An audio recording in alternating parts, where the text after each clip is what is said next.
بسم الله الرحمن الرحيم الحمد لله والصلاة والسلام على رسول الله ما بعد. Cheikh al-Mubarak Fouri rahimahullah va nous parler à présent du commencement de la prédication et de la mission prophétique de notre messager sallallahu alayhi wa sallam. Donc il nous dit que après la révélation de Al-Muddathir, le messager d'Allah sallallahu alayhi wa sallam s'est levé pour accomplir la mission de la da'wah, l'appel à Allah subhanahu wa ta'ala.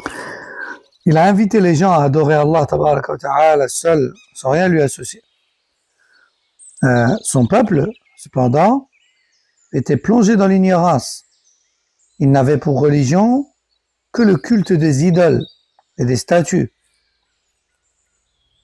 Et il n'avait ni argument valable, ni preuve pour justifier cela, si ce n'est qu'ils suivaient aveuglément les traditions de leurs ancêtres.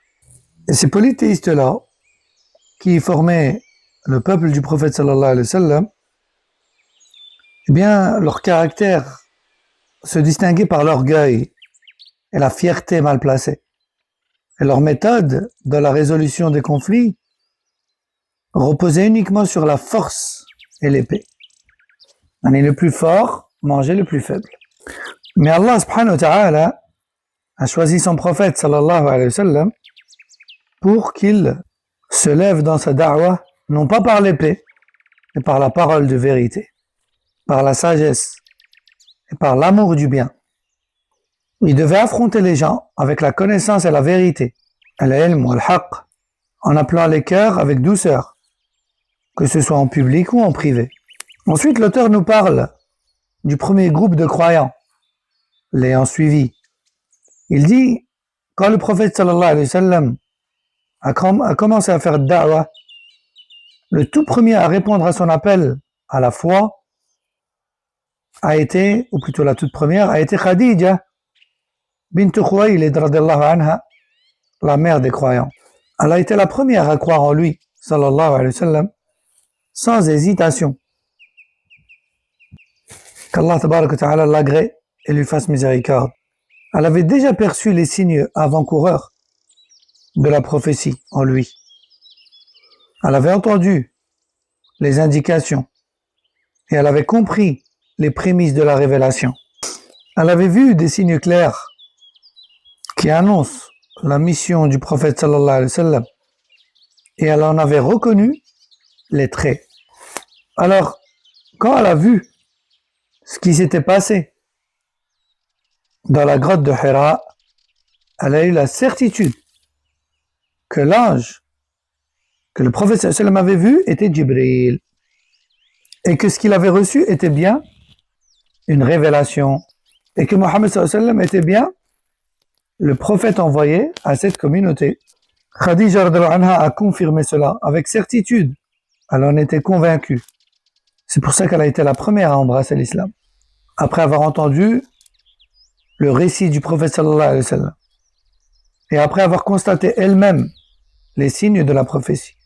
C'est donc tout naturellement qu'elle est devenue la première croyante de cette umma au moment de la descente de Surat al-Muddathir, ô toile recouvert d'un manteau, lorsqu'il était justement chez Khadija radhiyallahu anha, qu'il l'avait recouvert d'un manteau et qu'il l'avait abreuvé et aspergé d'eau à sa demande, sallallahu alayhi wa sallam. Donc après cela, Rasoul sallallahu alayhi wa sallam a continué et poursuivi la prédication de l'islam et les premiers croyants ont commencé à se succéder. Après Khadija radhiyallahu anha, on peut parler de Abu Bakr as-Siddiq radhiyallahu anhu. Le prophète sallallahu alayhi wa sallam s'est rendu auprès de son ami rapproché, qui est Abu Bakr as-Siddiq radhiyallahu anhu, pour lui annoncer ce qu'Allah lui avait accordé comme honneur, c'est-à-dire la prophétie et le message. Et le prophète sallallahu alayhi wa sallam l'a donc invité à croire en Allah et en sa révélation.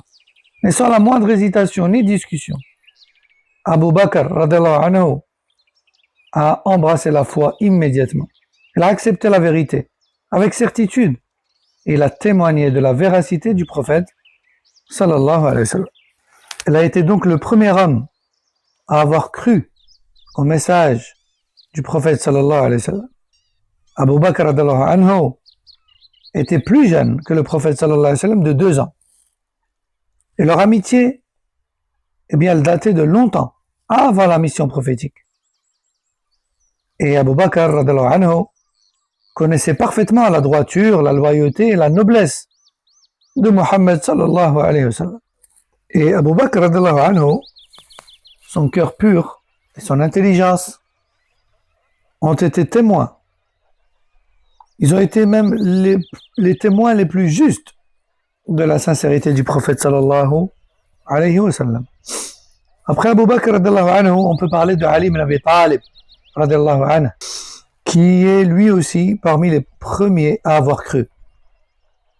Il vivait sous la garde du prophète sallallahu alayhi wa sallam. Le prophète sallallahu alayhi wa sallam s'occupait de lui.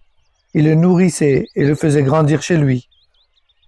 Ali ibn Abi Talib radhiyallahu anhu, c'est le cousin paternel du prophète sallallahu alayhi wa sallam et il était petit.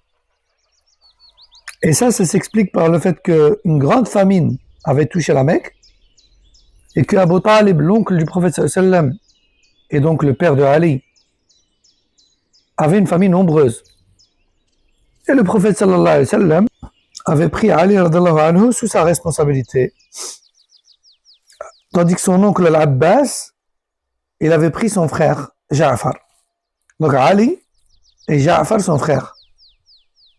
Ali, il est parti à la charge du prophète sallallahu alayhi wa sallam, et Ja'far, il est parti à la charge de son autre oncle Al-Abbas, ou plutôt de son oncle Al-Abbas. Et lorsque la révélation a commencé, Ali radhiyallahu anhu avait environ 10 ans. Et il suivait le prophète sallallahu alayhi wa sallam dans tous ses actes. Et dès qu'il a entendu parler d'islam, il a répondu présent, avec empressement et sincérité, radhiyallahu anhu. Il a été donc le premier enfant à embrasser l'islam, donc environ à l'âge de 10 ans. On peut parler aussi de Zayd ibn Haritha, radhiyallahu anhu. Lui aussi, il est parmi les premiers à avoir cru au prophète sallallahu alayhi wa sallam. Zayd ibn Haritha ibn Sharahil al-Kalbi, radhiyallahu anhu. Et avant l'islam, Zayd avait été capturé pendant les jours de l'Jahiliya, période pré-islamique. Il avait été vendu comme esclave. Il a été acheté par Hakim ibn Hizam. Et celui-ci l'a offert en cadeau à Khadija radhiyallahu anha. Et Khadija radhiyallahu anha, à son tour, l'a donné en présent au prophète sallallahu alayhi wa sallam. Et quand la famille de Zayd a découvert où il se trouvait, son père et son oncle sont venus à la Mecque pour le racheter et le ramener chez eux.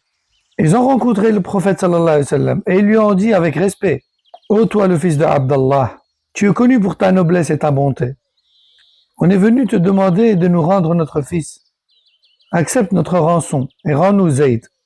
Et le prophète sallallahu alayhi wa sallam a répondu avec bienveillance: appelez-le et laissez-le choisir entre vous et moi. S'il vous préfère, alors il est libre de partir. Et s'il me choisit, je ne le renverrai pas. On a donc fait venir Zayd et on lui a laissé le choix entre retourner avec son père et son oncle ou rester avec le prophète sallallahu alayhi wa sallam. Et Zayd a répondu sans hésiter: j'ai choisi de rester avec toi, ô messager d'Allah. Allahu Akbar. Alors le prophète sallallahu alayhi wa sallam l'a pris par la main et l'a amené devant les notables de Quraysh et a déclaré publiquement: soyez témoins que Zayd est désormais mon fils. Il hérite de moi et j'hérite de lui. Ça, c'était bien sûr avant que la charia ne l'interdise. Donc ça se passe avant la mission prophétique. Cette adoption a eu lieu bien avant la mission prophétique. Et c'est depuis ce jour-là qu'il avait été appelé Zayd ibn Muhammad. Mais plus tard, lorsque l'islam est venu, Allah a abrogé la pratique de l'adoption. Et Zayd a repris son nom de base, Zayd ibn Haritha, radhiyallahu anhu.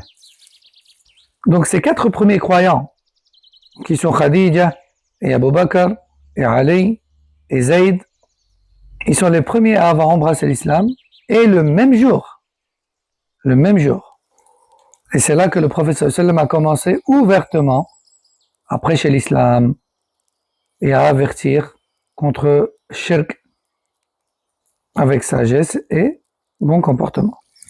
Et il a été rapporté dans plusieurs recueils de la Sunna que chacun de ces 4 premiers croyants-là a été le premier croyant dans sa catégorie. Khadija radhiyallahu anha, par exemple, elle est la première croyante femme. Abu Bakr radhiyallahu anhu, il est le premier croyant homme. Ali radhiyallahu anhu, il est le premier croyant enfant. Zayd radhiyallahu anhu, il est le premier affranchi à embrasser l'islam. Voilà pour aujourd'hui. On reprendra, Inch'Allah Ta'ala, dans le prochain numéro avec l'activité dans la da'wa d'Abu Bakr. La da'wa d'Abu Bakr.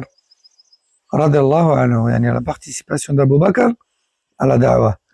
هذا والله أعلم وصلى الله وسلم على نبينا محمد وعلى آله وصحبه